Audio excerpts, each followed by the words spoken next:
to the republic for which it stands. One nation, under God. Indivisible. With liberty and justice for all. Guns, self-defense, concealed carry. This is the Patriot Defense Podcast. From the war room in Idaho's high desert, here's your host, Todd Echols. And we are back once again. We are tucked away in the war room somewhere in the high desert of southern Idaho. Joining me, as a regular now, is Eli. How's it going, Todd? Good. It's been good. If you look around here, I've been doing a lot more brass separation. I see. I try to do like 2 big scoops a day, and it's starting to add up. Yeah. I'm not quite sure. I think I need to polish it all, but I got so much of it. I mean, those buckets are all the same caliber over there. Wow. And I think it's about time I need to get online to see if I can figure out how to build like a giant tumbler. Yeah, that'd be great. Because I could literally do small pile, a couple 300 at a time. You know how long it's going to take me? It's going to take me a long time. But so you staying busy, staying out of trouble? Since I saw you last on Sunday, you had a little bit of time to get into trouble. Last Sunday. We saw you Sunday for the podcast. Oh, yeah? Uh-huh. And I'm still here. The sniper has not taken me out from the bell tower yet. Well, he's probably skilled. He won't do the sniper route. He'll make it look like an accident. Yeah. I noticed you handed me a bottle of water as you walked in the door and said, "Drink this." So if you haven't caught the last podcast, catch that. I tell you what, that kind of weirded me out. Even to the next, I was talking to my wife about it, and even the next day, I'm thinking about this. I'm just laying in bed at night, trying to put all the pieces together, and it made one hell of a puzzle. Did you make the wall with the strings and all that attached? Yeah, I did. I went a little crazy. Yeah, I don't know, man. We talked about a lot of it even after the podcast. Yeah. That just weirded me out a little bit. Yeah. I want to reach back out to him all of a sudden. I think you should. You just think I should for another podcast episode? Yeah, See what's going. What are you up to? What I'm gonna email him. What are you up to? It's been a while. Oh, have you gone out of the country anytime recently? So here we are. We're doing our midweek podcast, and I have got something Second Amendment related. I pushed the button on my computer, and I ordered my new gun. Yeah, I saw. Yeah, and it's going to take 4 to 6 weeks. I'm 3 days in, and I'm I want my gun. And when they send you the order confirmation, and I mean, this isn't just going to the store and buying a gun.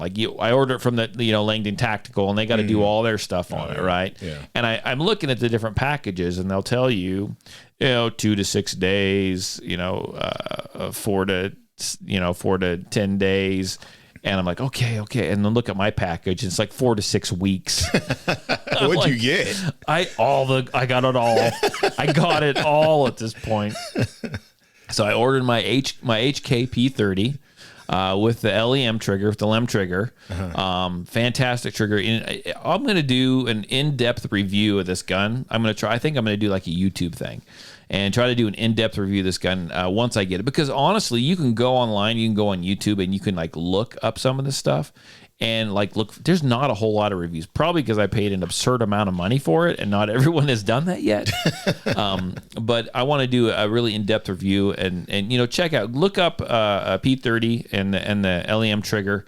It's an interesting trigger. It almost takes your gun to a certain extent. You have a striker fired gun, and you got your single action guns, and you have your guns that are double single.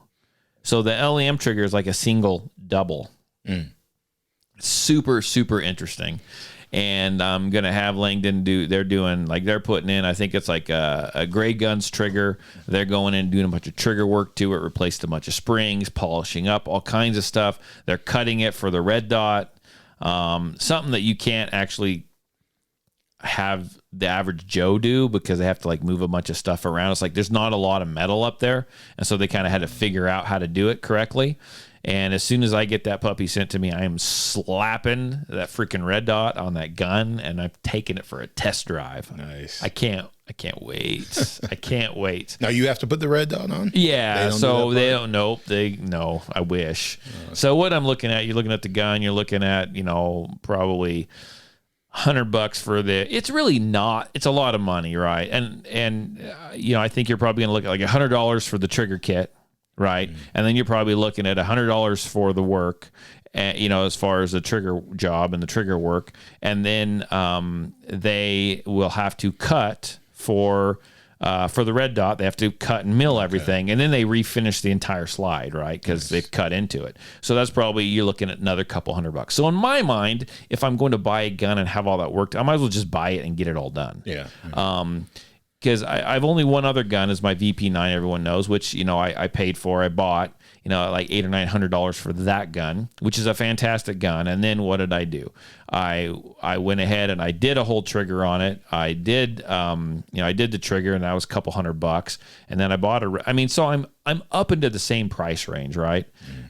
So I might as well just, if I'm going to do it, I might as well just get it done from the get-go. That's the way that I look at it. But if everything goes well, I think it's going to be my new carry gun, and I'm just going to flop the red dot from there over from my VP9 to my P30, and then I'll eventually buy one of the brand new Holosun red dots, the ones I really want, and attach it to my VP9, because the P30 won't accept the new one. Anyhow, it's a whole thing. But and what about holster? A holster. So the holster, I was kind of like poking around for holsters, and I do have holster making equipment myself, and I may try to make one, right? And then I'll probably end up buying one as well. I need to, my holster making skills aren't nearly up to where they should be, not for having the equipment for like 2 years. So I need to actually get in there and work on it some more, but I'm not sure where I'm going to get the holster at. Everyone, whenever they take a class and they ask me about holsters, they struggle, like, where do I buy a holster? Where do I buy a holster? And everybody makes a Kydex holster. Like, everybody makes a Kydex holster. And it hits a point where they all just start to look exactly the same. Yeah. I do know a guy that custom makes holsters, and he kind of got out of the business. He makes some really good holsters. Leather or Kydex? No, Kydex. Okay. And so he kind of quit doing it, but I may bring him out of retirement. I bet you I can con him into making me a holster. I don't think that's going to be a problem. And he did at one point, he did look at my $200 holster, and he told me that he could have made that for like $120 less.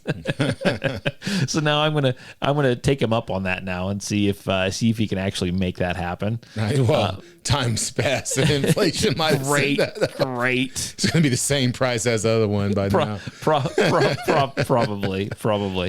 So I'm super excited. I'm hoping that some places, when they say, well, like when you go into apply for a concealed carry permit, right? They'll say, well, we have 90 days. Well, legally, they have 90 days. That's what the law says. But typically, people are getting back in a couple weeks, right? And I'm hoping that they just told me 4 to 6 weeks, and maybe I'll see it in like 2. Oh, yeah. I keep looking at my little email confirmation. It says, click on this to find your status, order status. Yeah. It doesn't change. It just says received. And I'm like, do something with it. So here's the thing. When I have old vehicles, right? And I have my old Scout that I've put a lot of money into and, turned it into mine, and it's fun. And when I take it over to my metal fabricator and say, put a roll cage in it, or do this, or do that, build this spare tire carrier, build this rack I've done all that, right? I've always tell them, I said, take as long as you need. Do it right. Like, do it good. But I do want something, and he goes, what do you want? And I'm like, just send me pictures every now and then. Not that I don't believe you're not working on it, but I like to see the progress too, right? I'm like, freaking Langdon, send me some pictures. They won't, but I like pictures. It keeps me feeling like you're doing something. When in all actuality, watch, they could probably pick up this gun. They could probably do all the work in 2 days and ship it back to me. that they're probably that good, right? Yeah. 4 to 6 weeks. Are you kidding me? At least send me a Langdon tactical sticker or something. Take the sting out of this. You've already got my freaking money. A little T-shirt or something. I doubt I'll get anything. Coming to you soon, little shirt or note. Yeah, at least where the order thing, instead of saying received your order, put Picked up gun today. We went ahead and put the gun in the pile today. Yeah. Do something. I want to know that you're working on this. I'm not a very patient person when it comes to this.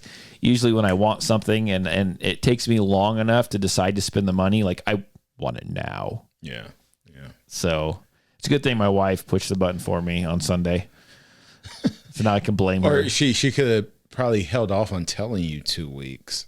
Then that way, when it she should have just ordered it for me, and then it should have just showed up. And she was like, and then I wouldn't, because now I like look at her. She goes, you haven't heard anything on your gun, have you? I'm like, no, I haven't. This is freaking killing me because I so badly want to get this gun because I've shot one before.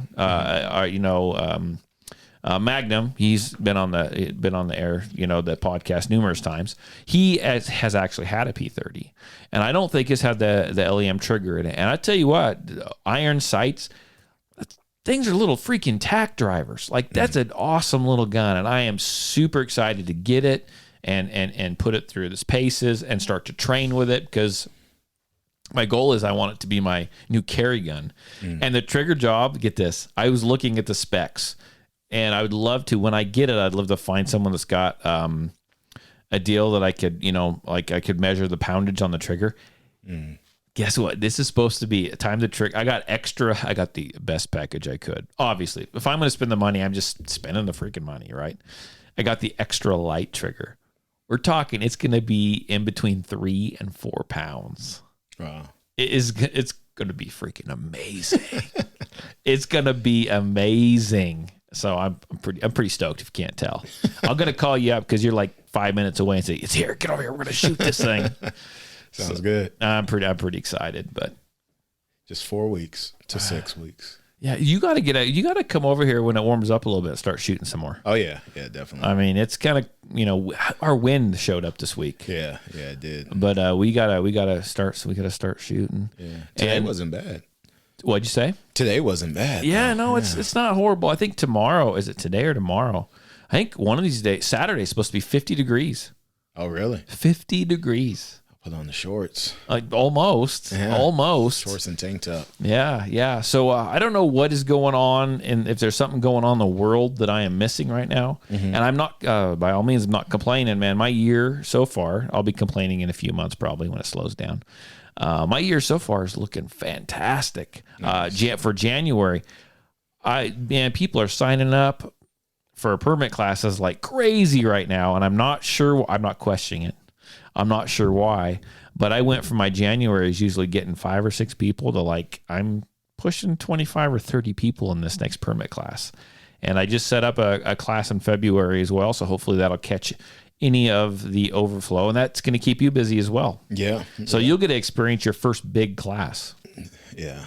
Because you're going, how are we going to do that, Todd? Well, if I've got, let's say I have 30 people, I've got 15 lanes out there, and we're going to have 2 groups, and we'll keep going back. You've done that where we've gone back and forth before. Yeah. But it's going to be a lot of people. Nice. It's going to be fun. Yeah. Looking forward to it. Yeah, it'll be fun. I think the weather's supposed to be pretty good too, but anyhow, no one wants to hear about the weather anymore. That's not why they tune in here. So,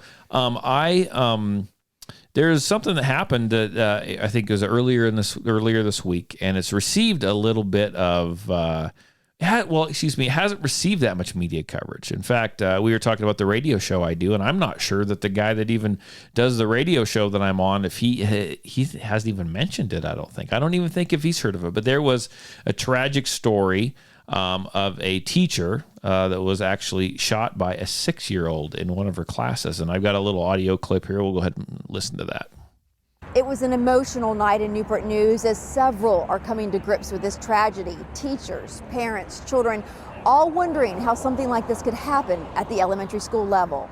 Let there be peace on earth. At a candlelight vigil Monday night, there was a sense of unity, a call for peace and healing for beloved first grade teacher, 25-year-old Abigail Werner. She is sweet, she is thoughtful, she is caring, and she's one of the most amazing teachers that I've been blessed to interact with. But in the aftermath of Friday afternoon shooting at Rich Neck Elementary School at the alleged hands of a 6-year-old student, There's also been feelings of disbelief and anger. We as a society are failing our teachers and our students by not offering them a safe place to work and to learn. This is an unprecedented situation that we're dealing with. A 6-year-old. At a press conference Monday afternoon, Newport News Police Chief Steve Drew described Friday's shooting, detailing the moments when a first-grade student took a 9mm gun out of his backpack that police say was legally purchased by the child's mother, aimed at his teacher, and fired. She took a defensive position where she raised her hand. The round went through her hand, exited the rear of her hand, and into her upper chest. Now in stable condition, Drew says Werner's first concern is still her students, just as it was Friday afternoon. Mrs. Werner was the last person to leave that class. She made a right turn and started down the hallway, and then she stopped. And she turned around. She turned around to make sure that every one of those students was safe. So I'm just going to stop that right there because we don't need to hear the rest of this, right? It's just kind of blah, blah, blah.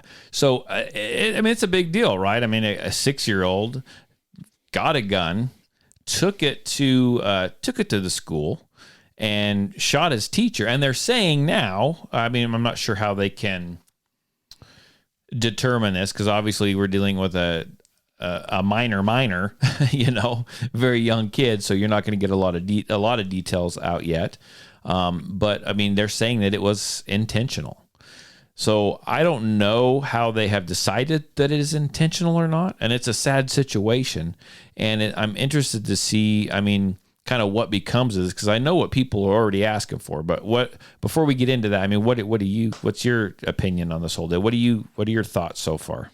As far as like intentional, yeah, I saw that word in that they utilize. How do you determine that? Yeah, as far as I know, and this is coming from California law, the way it was, basically it was someone under the age of, I believe it was 13 or 12, technically cannot do anything intentional in terms of a crime because they aren't of the mental capacity to understand and to have the motive, right, and to understand the result of their actions. So I think, but like a lot of things, the legal definition of things aren't necessarily what the media definition of things are. So when they say intentional, that's, I assume, is more of a media point of utilizing that terminology. But legally, I would think, where was it, Virginia? Yes. Yeah, I would think Virginia might be similar in the wording in which, yeah, technically they cannot determine that a 6-year-old actually intentionally committed a crime. Right. And so let's, and so we're looking at this and the big question is, everyone's calling for punishment of the parents because the kid was able to get the firearm. And I understand that you should lock your guns up. And I think I preach that. You've heard me preach it all the time. I preach it in my class. I preach it on the podcast. I preach it in the radio show, right? And I think we do have to be careful though, because like punish the parents, which I think there's a very good chance that the parents will be punished in Virginia because Virginia actually has what they call child access laws. And I don't know the ins or the outs of that law, but I mean, they should have had it locked up. But you get to the point where people are saying, we need to make laws. Mm-hmm. We need to make laws that will punish parents when kids get the guns. I mean, get their gun. You shouldn't be stupid. You shouldn't leave it out. You should lock it up. Let's not be idiots here. But do you want the federal government coming in and managing this? Because I don't think I do. What I would be concerned about is possible neglect, right? How come the parents, even if they left the gun down, which shouldn't have happened, but how do they know, why do they not know that their 6-year-old? Because I remember when my kid was 6, guess what? I packed his freaking backpack for him, right? How did they not know that their kid has a gun? What has that kid been through, right, to be able to, know how to do that? Does that make sense? I mean, what does that kid live through at the house? And I think the parents should be looked at, but I think we have to be really careful when we're calling for government intervention to come in and make sure you lock all your guns up. It's bad enough they and I got a box somewhere of gun locks, right? Because they have to put him with every firearm, right? But, I keep my guns in my safe. My 9-year-old, I know my 9-year-old's not going to touch him, but guess what? I'm not going to trust him. I'm not going to trust him to that. But still, am I wrong here? I know I sound like I'm wrong, because we've had this discussion before. I think it was up in Michigan when that kid took his parents' handgun and shot up the school, right? And we've had this discussion before on the radio show, and it's like everyone's like, punish the parents, punish the parents, punish the parents. Really? What if your kid who can drive, steals your car keys and takes your car without permission and then runs over somebody? Should we come back and punish the parents because they didn't lock the car keys up? Does that sound just stupid? Is that just asinine, or do I'm making a point here? Yeah, you go ahead, and if I'm not making a good point, tell me. That gets into all kinds of stuff as far as I would say basically when it comes to government involvement, it comes down to I think they're busy with the opioid crisis and the fentanyl that we've tasked them with solving, that they've said they'll solve, and how many people are dying from that, So yeah. I don't think it's time really to say, oh, solve this, when they haven't solved the things that they said they're solving, right? Our taxes keep going up and the problems keep existing to where I don't know about the specifics of this, all that will come out in the local law enforcement, along with the attorneys, can figure that out as far as how to deal with it. But overall, definitely government involvement. And it's funny, the media always slips that in there somehow. This always relates to, hey, government needs to do this about this. Well, they need to save us from ourselves. Yeah, and I don't think that's ever proven to be of benefit to the actual people. Maybe this his parents, right? Maybe they left him home alone. Maybe they were on a bender themselves and they went into their room to do what adults do behind the door, shut the door and locked it, and left the 6-year-old to fend for himself that evening. I don't know. Maybe there's a whole case of neglect here, right? Yeah, there's a lot of things. And then also there's the thing of, a lot of things that have occurred. Maybe it's not even what the initial media is reporting. Who knows? We might find out a week from now that is a completely different circumstance. So definitely, I think as far as thinking about what happened, I think give it time as far as more information, more evidence coming out to what exactly transpired. Right, because there's literally nothing. Yeah, there's really not. There's the initial news reports. Yeah, but there's nothing else. And you see, with that, right? There's that little bit of information, but the media was quick to get some kind of clip in as far as this pertaining to federal government needing to get involved, and so that's probably as far as what they knew. They probably just knew, oh, it's something we can, slip that in about, right? And then they don't know much else. So most likely more will come out, and my opinion would be that it probably isn't going to be what the initial. That's a good point. I didn't even think about that'd be interesting to see what happens with this, and and that leads me to a little bit different topic of conversation. And I got some other media clips. I don't know that I'm going to actually play them. I just, now that we talk and we see the course that this is going, I just don't think they'd fit in real well right now. But I was having a discussion the other day, and I was told that, teachers are wondering, I'm going to talk locally here, okay? Mm-hmm. So I'm going to talk about local because I don't know the laws in other states, but I'm going to talk about local because this is what this conversation was referring to locally. The teachers were, what are you going to do to protect us? There's all these school shootings. What are you going to do? What are you going to do? You know what, teachers? Why don't you freaking take care of yourself? Take matters into your own hands. You do know that in the state of Idaho, if you go to the school board, you can get this thing figured out. Mm-hmm. You could be able to carry there if you wanted to. Some of you, right? That would help. Having, being able to protect yourself or your students if you wanted to, if you're capable of, and had the training to do so, that's a thing to do. But, a lot of times teachers just want to whine and complain, and that's probably going to cost me some listeners. And here's the thing, team up with your parents and go to the school board. The school board doesn't make laws or rules for you. You control the school board. And if you go there and you say, this is what we want, now let's put this into action. Let's find a system. Let's find a criteria, and let's make it so the teachers or some teachers or parents or some parents can carry on campus, then do that, right? You can't just, everyone just wants to sit back on their thumbs and do absolutely nothing and complain about it. And we have the same thing at the radio show. When a school shooting happens, we have people calling, we got to do something. We got to do something. Well, you know what? Go talk to the freaking school board. Do something. Calling into the radio show is not going to fix anything. So I'm sorry. It just the whole thing just irritates me. Yeah, same here. That's why I'm a little lost for words, because it is. The teachers are always talking, keep us safe, keep us safe. Like you guys, and like you said, it's people wanting someone else to solve their problems. Yeah, and that's what it comes down to, is people have to take it upon themselves, and not to say every decision they should make based off of that, but this concept of just looking for the government to solve something. I mean, just look around. Like, yeah. And, I came from California. It's been, 30-something, my entire lifespan, every election, they've talked about solving homelessness.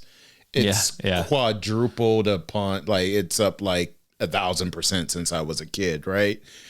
And then, when I have gone back there, it's the same thing, though. And people are still looking at it like, oh, what is the government going to do about homelessness? Obviously nothing. Yeah. They actually want it. They benefit from it. Yeah, definitely a lot of money behind it. And that's, so I don't understand why anyone would rush to think that government's going to solve something else in regards to the schools and safety and whatnot. They never have had the answer. So, and when you're asking that,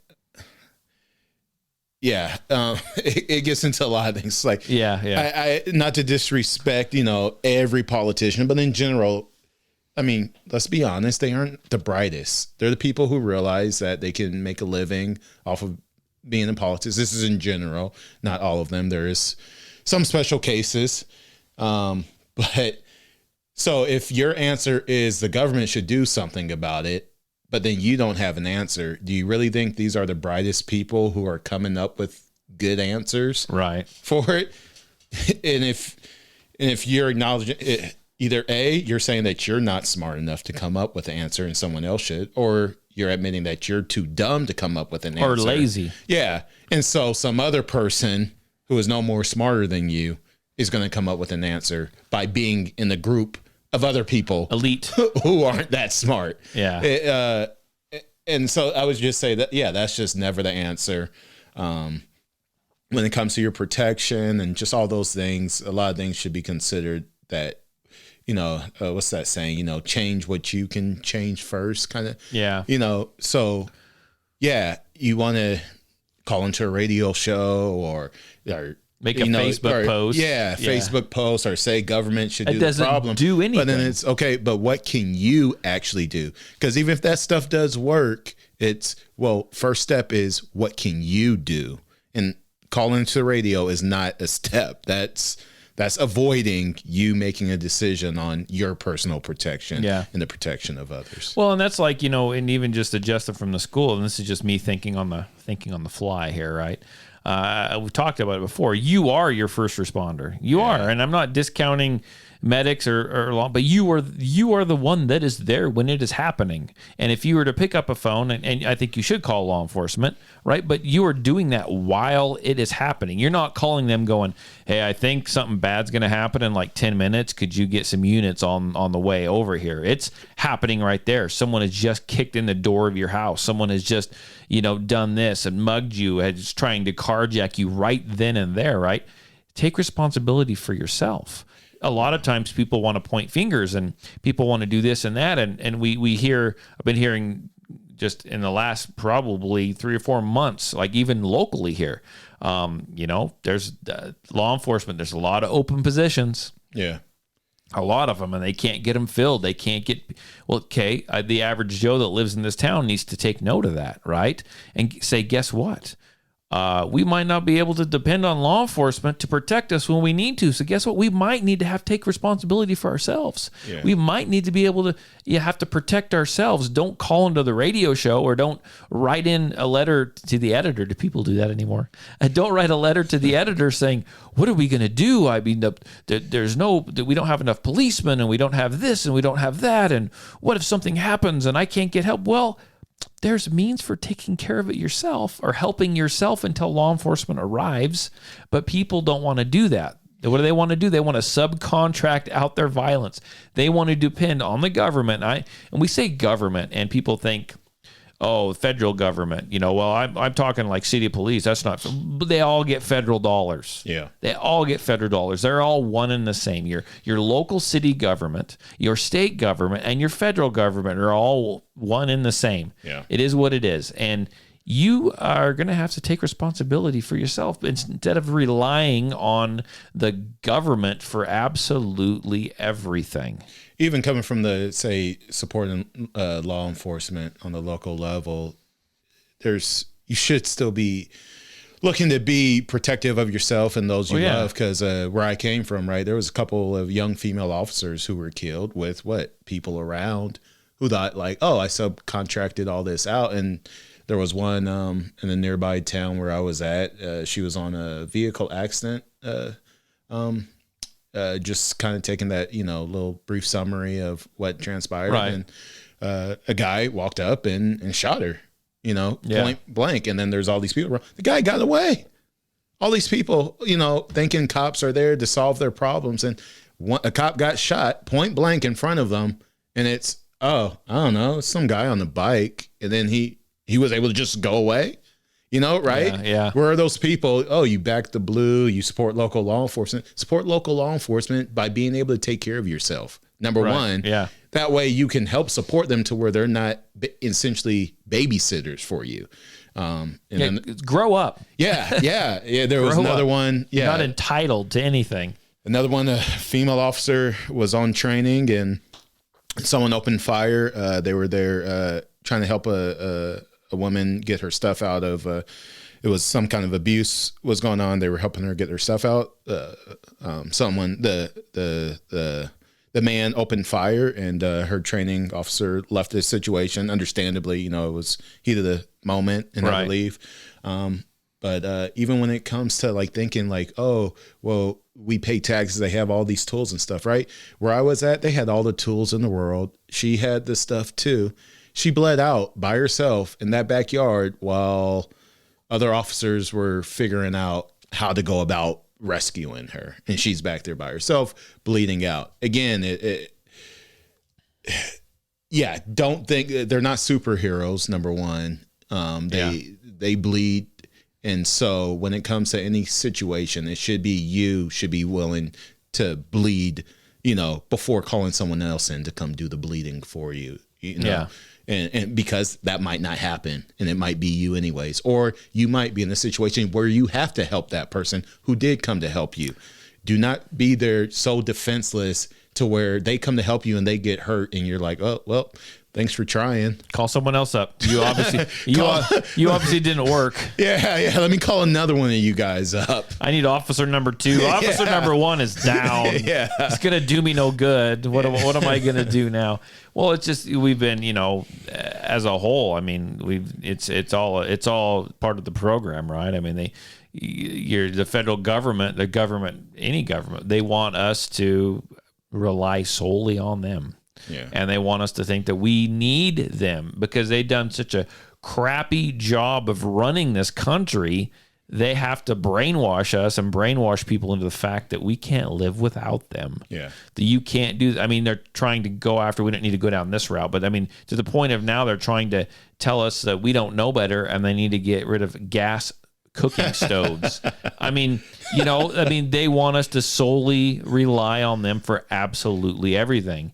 And people just need to freaking wake up because that is the death of our country. And something that probably is crazy to a lot of people out here in this part of Idaho who are, I think, a little lot more self-sufficient than where I went to high school. No, not for long. Yeah.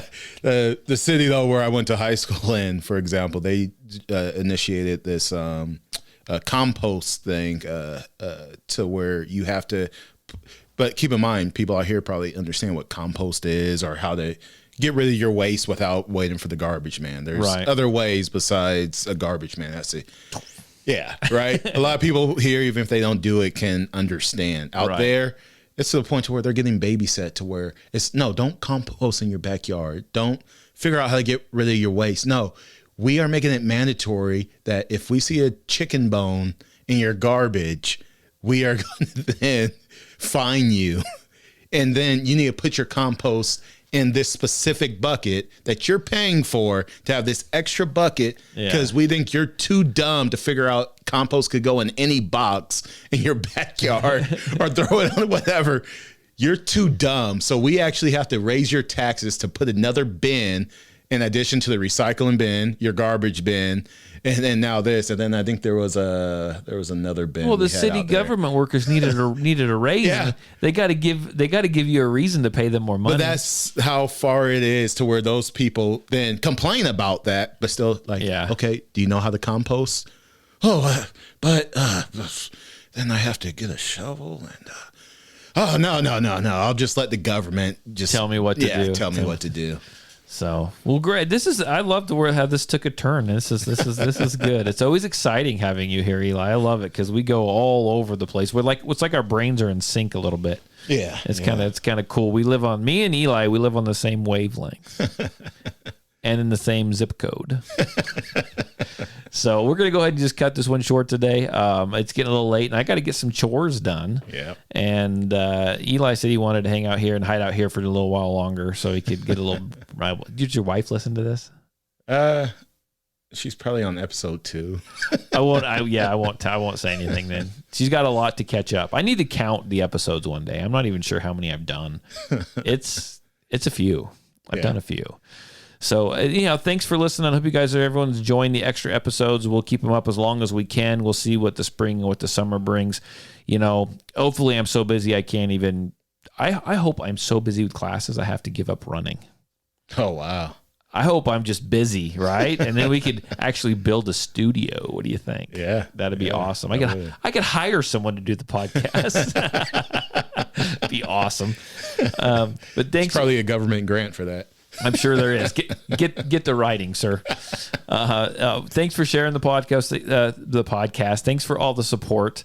I always do appreciate it. Check out Patriot Defense on YouTube. There's I got a bunch of videos up there. They're mostly audio videos of the podcast, but there's actually 3 videos I put up there. 2 are of some shooting fundamentals, and kind of we go into depth. And they're not real long videos, but they kind of show you how to do it. And one of them is about a drill, a shooting drill that you can do on the range. And I'll be adding more as we go along. And then you can check out the details. There's a Patreon down below. It's $5 a month. It's cheap. Sacrifice your cup of coffee, your one of your cups of coffee for that. Well, now it's like 2 eggs. Yeah. There you go. And sacrifice that and support your favorite podcast. It would be much appreciated. I tell you what, I'm out of here. I got to go do chores. He's got to go feed his chickens or something. Yeah. So I'll talk to you guys later. Bye.